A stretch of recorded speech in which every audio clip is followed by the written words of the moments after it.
নমস্কার বন্ধুরা, সঞ্চিত ক্রিয়েটার ইউটিউব চ্যানেলের পক্ষ থেকে আপনাদের সকলকেই স্বাগতম জানাই। তো বন্ধুরা, আজকে আমরা মাধ্যমিক এক্সামিনেশন 2025-এর লাস্ট মিনিট সাজেশন অর্থাৎ মোস্ট ইম্পর্টেন্ট কোশ্চেন ফিজিক্যাল সায়েন্সের অর্থাৎ ভৌতবিজ্ঞানের নিয়ে আলোচনা করব, যেটা আপকামিং যে ফিজিক্যাল এক্সামিনেশন এক্সাম রয়েছে তার জন্য খুবই ইম্পর্টেন্ট।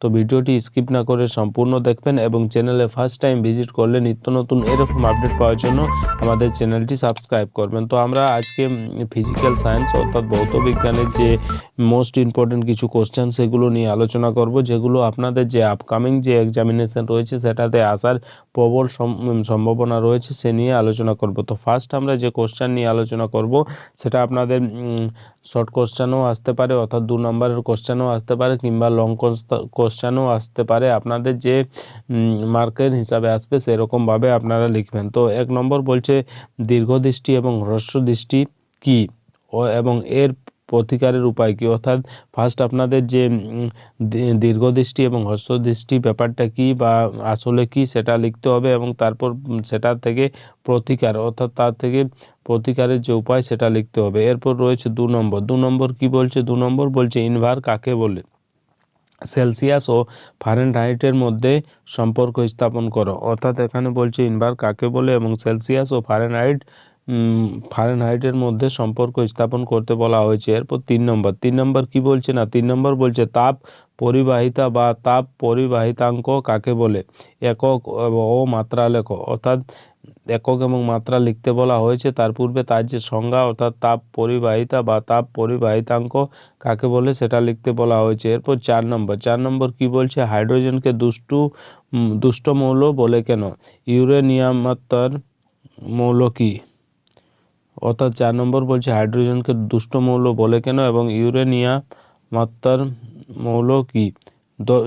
5 নম্বর বলছে 10 ওহম রোধ বিশিষ্ট একটি তারকে সমান 2 ভাগে ভাগ করে সমান্তরাল সমবায় যুক্ত করা হলো, তুল্য রোধ কত হবে নির্ণয় করো। অর্থাৎ এখানে একটা নির্ণয় করার ব্যাপার রয়েছে তুল্য রোধ। তো এটা অবশ্যই দেখে যাবেন, এটা ইম্পর্টেন্ট রয়েছে। এটা যে 10 ওহম যে ব্যাপারটা রয়েছে অর্থাৎ সংখ্যাটা রয়েছে সেটা আলাদা হতে পারে, কিন্তু কোশ্চেন এরকমই আসার সম্ভাবনা রয়েছে। এরপর রয়েছে 6 নম্বর। 6 নম্বর বলছে তড়িৎ প্রবাহ সংক্রান্ত জুলের সূত্রগুলি আলোচনা করো। এটা ভেরি ইম্পর্টেন্ট রয়েছে, জুলের সূত্র।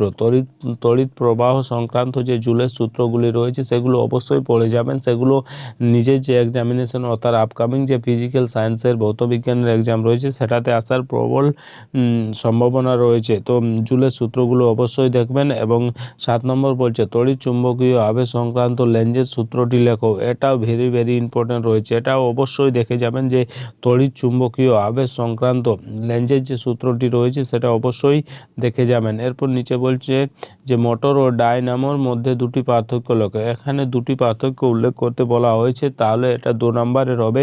যদি আপনাদের মার্ক অর্থাৎ মোটর এবং ডায়নামোর যে পার্থক্য যদি আপনাদের আসে এবং সেটাতে যদি মার্ক ধরুন 5 কিংবা 3 রয়েছে, তাহলে অবশ্যই আপনাদের মার্ক অর্থাৎ প্রশ্নের মানের হিসাবে আপনাদের যে পার্থক্য সেগুলো লিখতে হবে। এরপর চলে আসবো 8 নম্বর। 8 নম্বর কি বলছে? 8 নম্বর বলছে অবতল দর্পণের ক্ষেত্রে ফোকাস দূরত্ব ও বক্রতা ব্যাসার্ধের মধ্যে সম্পর্কটি নির্ণয় করো। অর্থাৎ অবতল দর্পণ যেটা রয়েছে সেটাতে কি বলছে ফোকাস দূরত্ব ও বক্রতা ব্যাসার্ধের মধ্যে সম্পর্ক নির্ণয় করো। এরপর 9 নম্বর। 9 নম্বর কি বলছে না, 9 নম্বর বলছে যে নিউক্লিয় সংযোজন ও নিউক্লিয় বিয়োজনের পার্থক্য লেখো। এটাতে অবশ্যই বলছি যে পার্থক্যগুলো যেগুলো আসবে সেগুলো অবশ্যই প্রশ্নের মানের উপরে নিচের যে পার্থক্য সেগুলো উল্লেখ করবেন। অর্থাৎ এখানে যেটা নিউক্লিয় সংযোজন এবং নিউক্লিয় বিয়োজনের পার্থক্য বলা হয়েছে, এখানে প্রশ্নের মান যেরকম থাকবে সেরকমভাবে আপনাদের যে পার্থক্যের পয়েন্টগুলো লিখতে হবে। ধরুন প্রশ্নের মান এটাতে 3 রয়েছে, তো 3টি পার্থক্য উল্লেখ করবেন। যদি 5 থাকে 5টি পার্থক্য উল্লেখ করবেন। নিচে চলে আসবেন, নিচে 10 নম্বর। 10 নম্বর কি বলছে? 10 নম্বর বলছে যে তেজস্ক্রিয়তা কি, এর ব্যবহার লেখো। অর্থাৎ এখানে তেজস্ক্রিয়তার যে সংজ্ঞা সেটা লিখতে হবে এবং তার যে ব্যবহার সেটা লিখতে হবে। নিচে চলে আসবেন 11 নম্বর। 11 নম্বর কী বলছে? 11 নম্বর বলছে যে চার্লসের সূত্র থেকে পরম শূন্যের মান নির্ণয় করো। এখানে চার্লসের সূত্র অর্থাৎ ফিজিক্যাল সায়েন্সের জন্য চার্লসের সূত্র, জুলের সূত্র, ল্যারেঞ্জের সূত্র সবগুলোই খুবই ইম্পর্টেন্ট রয়েছে। তো চার্লসের সূত্র থেকে যে পরম শূন্যের মান নির্ণয় করা হয় সেই নির্ণয় করাটা আপনাদের নির্ণয় করতে হবে যে চার্লসের সূত্র থেকে পরম শূন্যের মান নির্ণয় করো। 11 নম্বর। এরপর নিচে চলে আসুন 12 নম্বর। 12 নম্বর কী বলছে? 12 নম্বর বলছে যে গ্রিন হাউস গ্যাস কাকে বলে? কয়েকটি গ্রিন হাউস গ্যাসের নাম লেখো।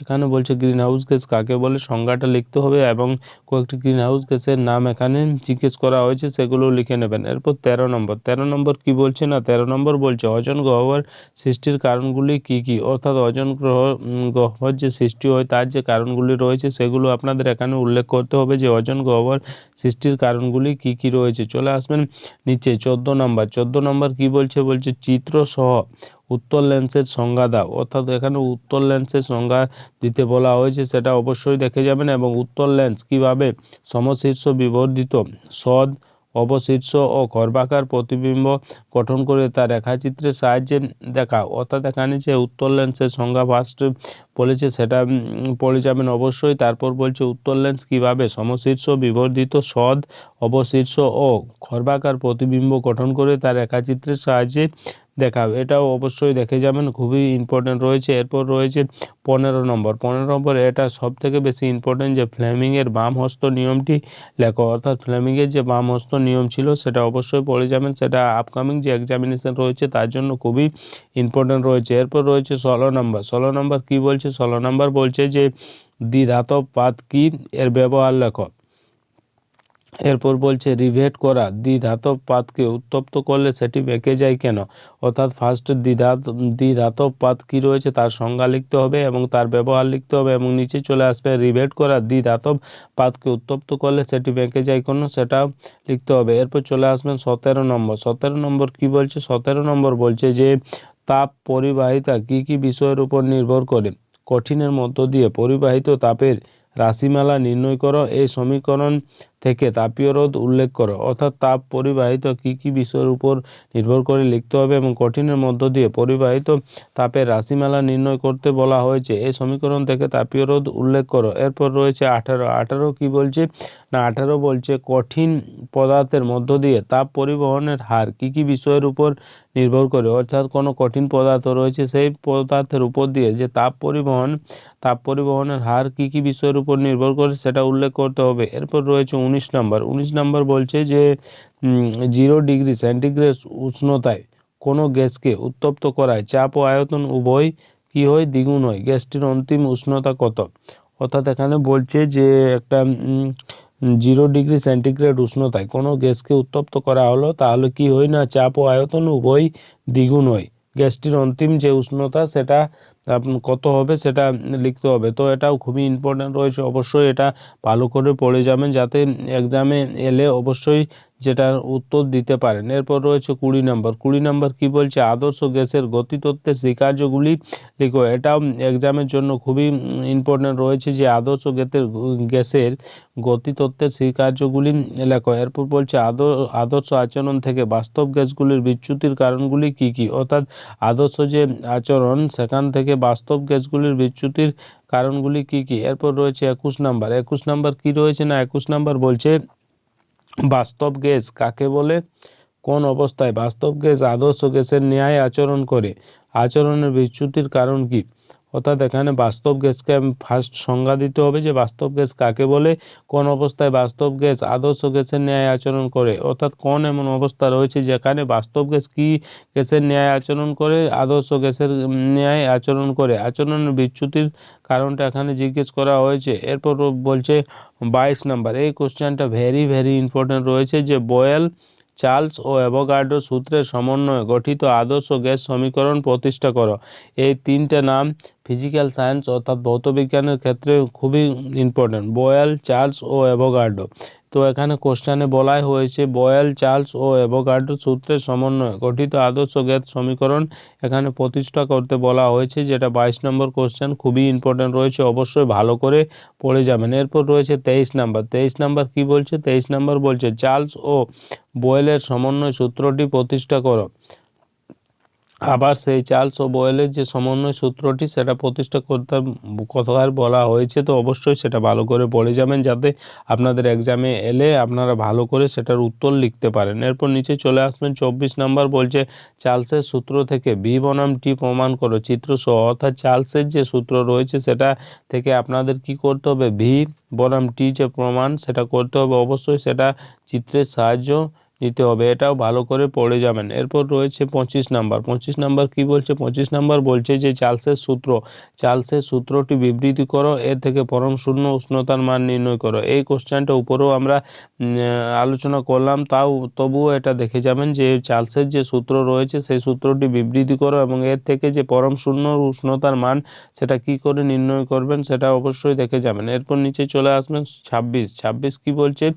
26 নম্বর বলছে বয়েল সূত্র, যেখানে সংজ্ঞা লেখচিত্র, পি বনাম ভি লেখচিত্র, এটা ইম্পর্টেন্ট রয়েছে, উপরেও আমরা আলোচনা করলাম, তো এটা ইম্পর্টেন্ট রয়েছে। এরপর বলছে বয়েলের সূত্র অনুসারে অপরিবর্তিত উষ্ণতায় নির্দিষ্ট ভরের কোনো গ্যাসের চাপ ও আয়তনের মধ্যে পার্থক্য লেখো। অর্থাৎ বয়েলের যে সূত্র রয়েছে তার অনুসারে অপরিবর্তিত উষ্ণতায় নির্দিষ্ট ভরের কোনো গ্যাসের চাপ ও আয়তনের মধ্যে পার্থক্য এখানে লিখতে বলা হয়েছে। তো এই ছিল বন্ধুরা ফিজিক্যাল সায়েন্স অর্থাৎ ভৌতবিজ্ঞানের আপকামিং যে মাধ্যমিক এক্সামিনেশন 2025 সেটাতে ইম্পর্টেন্ট কিছু কোশ্চেন যেগুলো আপনাদের যে আপকামিং এক্সামিনেশন রয়েছে সেটার জন্য খুবই ইম্পর্টেন্ট রয়েছে। তো ভিডিও ভালো লাগলে লাইক করবেন, শেয়ার করবেন এবং কমেন্ট করে অবশ্যই জানাবেন যে ভিডিওটা আপনাদের কেমন লাগলো, এবং ভিডিও ভালো লাগলে লাইক করবেন এবং চ্যানেলে ফার্স্ট টাইম ভিজিট করলে নিত্য নতুন এরকম আপডেট পাওয়ার জন্য আমাদের চ্যানেলটি সাবস্ক্রাইব করবেন এবং পাশের যে বেল আইকন সেটা প্রেস করে দেবেন, কারণ যখনই আমরা এরকম নতুন কোনো ভিডিও নিয়ে আসবো সেই ভিডিও সব থেকে প্রথম আপনাদের কাছে পৌঁছে যাবে। ধন্যবাদ।